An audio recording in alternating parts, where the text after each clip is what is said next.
Hello বন্ধুরা, শুভ দুপুর। নতুন একটা ব্লগে তোমাদের অনেক অনেক স্বাগত। আর এখন দেখো, এখন হচ্ছে দুপুর 12টা বাজছে আর আমরা বাড়ির সবাই বেরিয়ে পড়েছি। আর দুদিন আগে লক্ষ্মী পুজো গেছে, সবাই জানো। তার উপলক্ষে আমাদের নেমন্তন্ন এসছিল, তার জন্য আমরা খিচুড়ি খেতে যাচ্ছি বাড়ির সবাই মিলে। তো এদিকে দেখো বোন আর বোনের মেয়ে, আর ওদিকে মারা, কাকিমারা, বৌদিরা, দিদিরা সবাই আছে। আর এই ভিডিওটা দিতে আমার একটু লেট হয়ে গেল। আর দেখো আমরা এখন বেরিয়ে পড়েছি। দেখো এই মাঠের মাঝখান দিয়ে আমরা টুকটুক করে লাইন দিয়ে সবাই হেঁটে চলেছি।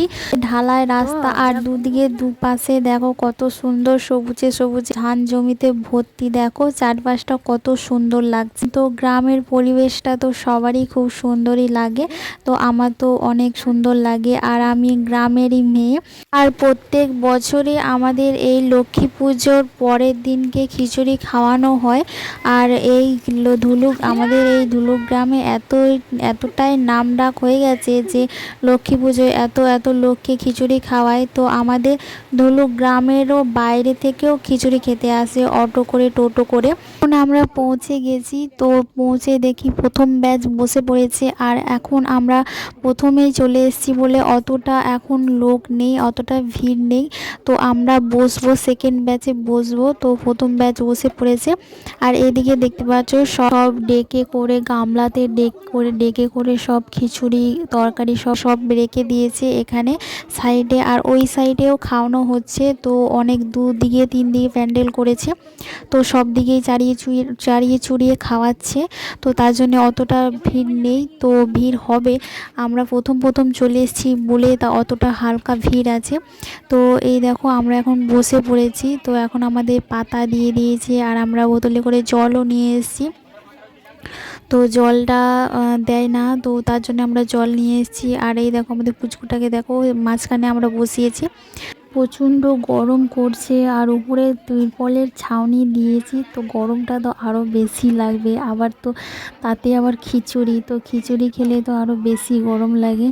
আর এই দেখো বলতে বলতেই খিচুড়ি চলে এসছে, আলু চালের খিচুড়ি। তো প্রত্যেক বছরই খিচুড়ি খুবই সুন্দর হয়, এত সুস্বাদু হয় খিচুড়ি। লক্ষ্মী পুজোর খিচুড়ি প্রচণ্ড সুস্বাদু হয়। তো এবছরও অনেক ভালো হয়েছিল। আর এখন বাঁধাকপি আলু তরকারি দিয়ে দিয়েছি, আর এখন আমরা খেতে শুরু করে দিয়েছি। আর আমার বোন আমাকে ভিডিওটা করে দিচ্ছে। এখন দিয়ে দিল আলুর দম, আর আলুর দমটা খুবই সুন্দর হয়েছিল। তারপর চাটনি, পাঁপড়, তারপর পায়েস দিয়েছে, তারপর বোঁদে, লাস্ট পাতে মিষ্টি দিয়ে শেষ করলো। আর এই সাইডে এত লোকের ভিড় কেন জানো? এখানে বস্ত্র দান করা হচ্ছে, তার জন্য সবাই লাইন দিয়ে দাঁড়িয়ে আছে। জামা কাপড় সবাইকে দান করা হচ্ছে। আর প্রত্যেক বছরই এখানে জামা কাপড় দান করে। যারা গরিব লোক তাদেরকে দান করে, আর যারা ভালো লোক, ভালো পরিবেশের লোক, তারাও কিন্তু দাঁড়িয়ে আছে কাপড় নেওয়ার জন্যে। আর যারা গরিব তারা কিন্তু জামা কাপড় পাচ্ছে না। দেখো সবাই যারা ভালো ভালো লোক তারাই দেখো আগে দাঁড়িয়ে আছে। কি বলবে বলো ওদেরকে? আমরা যখন বাড়ি চলে আসলাম তারপর শুনলাম নাকি বস্ত্র দানের কাছে প্রচণ্ড ঝামেলা হয়েছে। তারপর লাস্টকালে সবাইকে ছুঁড়ে দিয়েছে, সেই যেমন পুজোতে যেমন বাতাসা ছোড়ার মতো সেরকমই শাড়িগুলোও ছুঁড়ে দিয়েছে সবাইকে। এত ঝামেলা হয়েছে শাড়ির জন্যে। যে ভদ্রলোকটা যে এইসবের আয়োজন করেছে সেও বা কী করবে? একজন লোকই দুটো তিনটে করে শাড়ি জামা কাপড় নিচ্ছে, তো সে বা কী করবে? তার জন্য লাস্টকালে এইভাবে ওকে ছুঁড়ে শাড়িগুলো দিতে হলো। আর আমরা খিচুড়ি খেয়ে বাড়ি চলে আসলাম। ভিডিও ভালো লাগলে লাইক, শেয়ার, কমেন্টে বলো ভিডিওটা কেমন হয়েছে। চলো, বাই বাই।